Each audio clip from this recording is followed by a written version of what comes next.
It was going to be my first Christmas without my king. I was uncertain how it was going to look like. I've heard so many people tell me that this supposedly happiest time of the year becomes the opposite for people who are in my situation.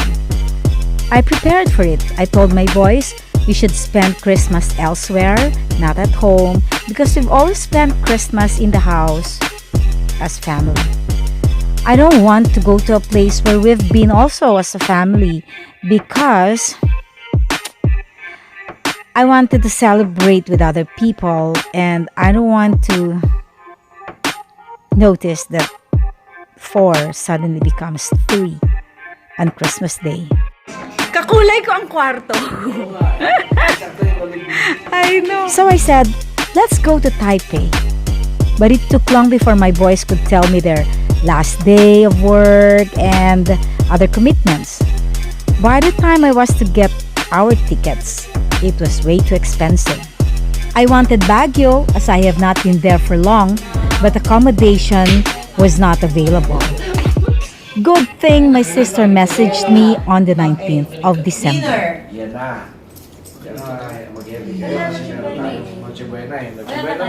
Meeting time. And we're talking about menu. Mag-light dinner lang tayo. Light dinner lang daw. Light dinner lang. Kasi Noche Buena na. You knew. So from the 23rd to the 27th of December, we were all together and everything was noisy, fun, celebratory, busy, and busog. We're on our way to the garden. There's the whole gang.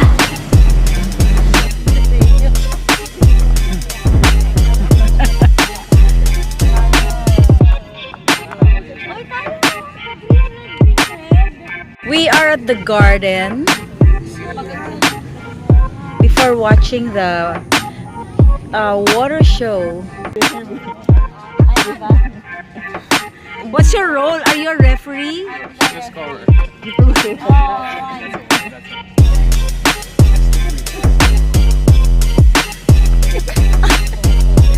May ring nga.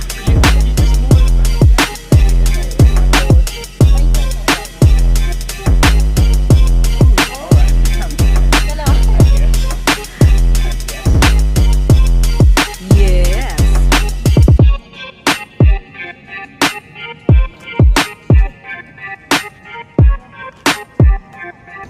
I wish Saldi was here. On the eve of Christmas, we were also going to celebrate Renzo's 15th birthday. So, busog-busog again. So this is how it looks before the celebrator comes. Birthday to you. And the food. Yes! Pictorial. Our photo wall. Oh, somebody's calling. May party poppers pa. Oh, diba? We're set.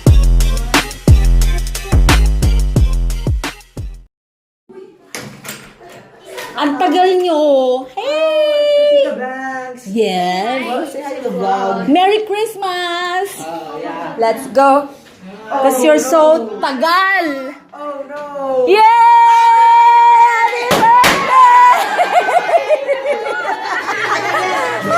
Happy birthday to you! Yay! What happened? Happy birthday! Okay. 1, 2, 3. Yay! Happy birthday! So 15.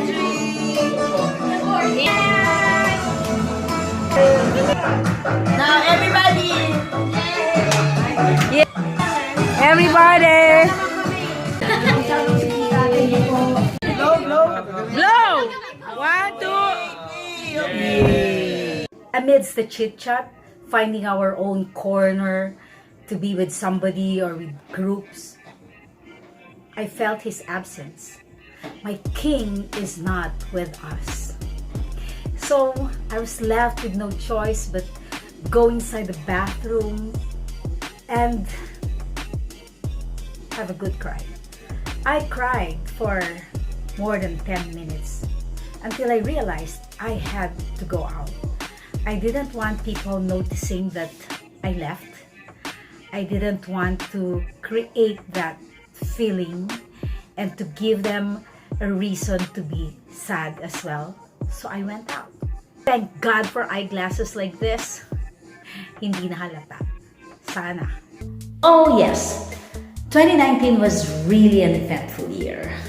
Ang mga milestones dyan, grabe.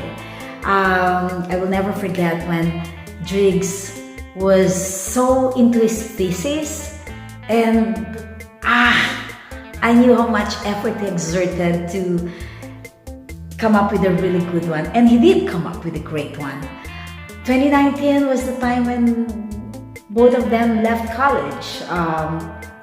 Yun na nga, si Driggs is done with his architecture course and Jobo is done with his management engineering course.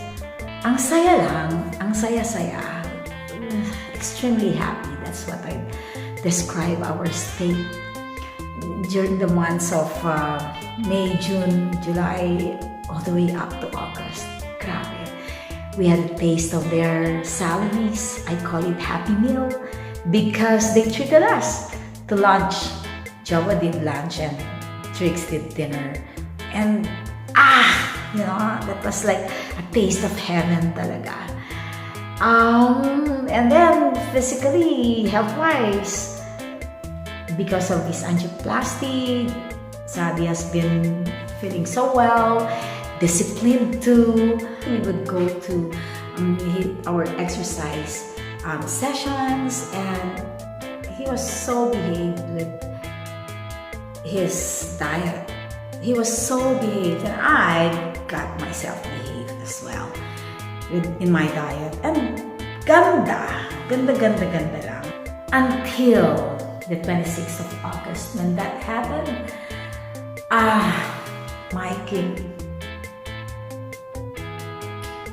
everything changed. Parang, wow, grabe. Our rock, our head. Grabe. And from there on, life just had to be different. I adjusted. I still am. The boys adjusted. They still are. I don't know until when, but I want to be able to adjust fast, to move on fast. You never leave behind the feeling, the thought, the love, the care, the memories. But what I want to do now is just to be able to live at the moment, giving my best, but at the same time, be inspired by our dreams, because we had dreams together. He had a separate dream, I had mine, but we had dreams together. And I should live for those dreams, and I should live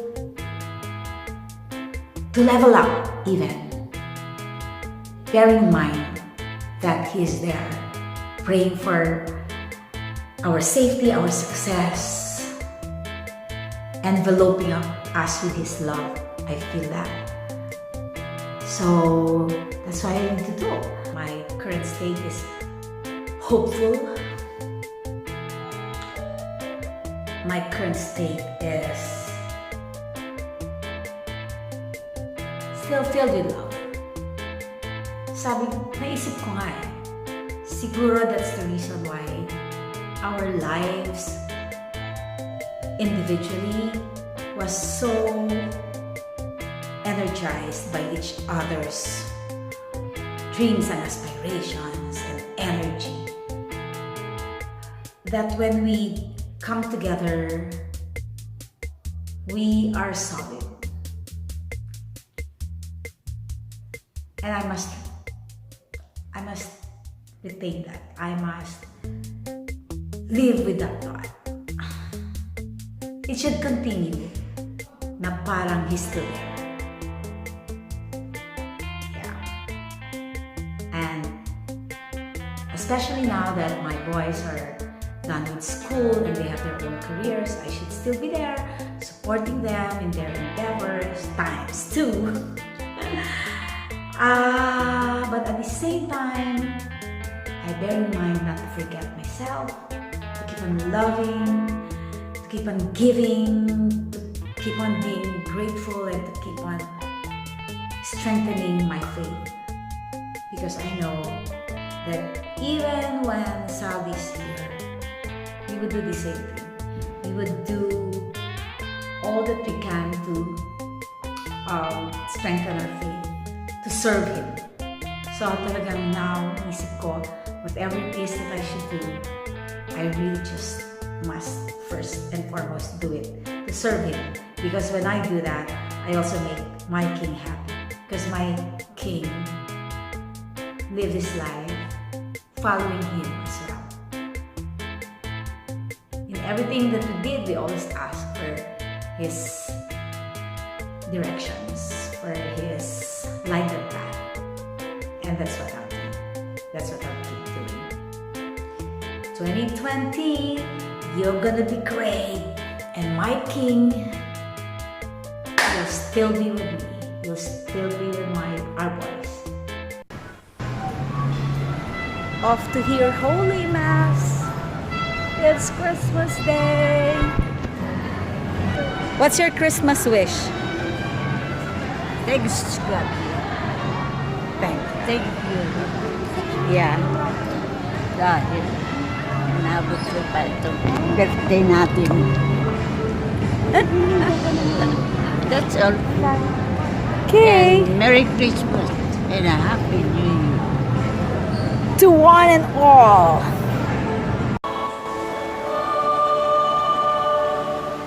We were together for Christmas Day Holy Mass. Merry Christmas! I hope your Christmas is happy. Lunch was happy. We talked. We ate. Crunchy. We talked. We ate. We talked. We ate. It was all good.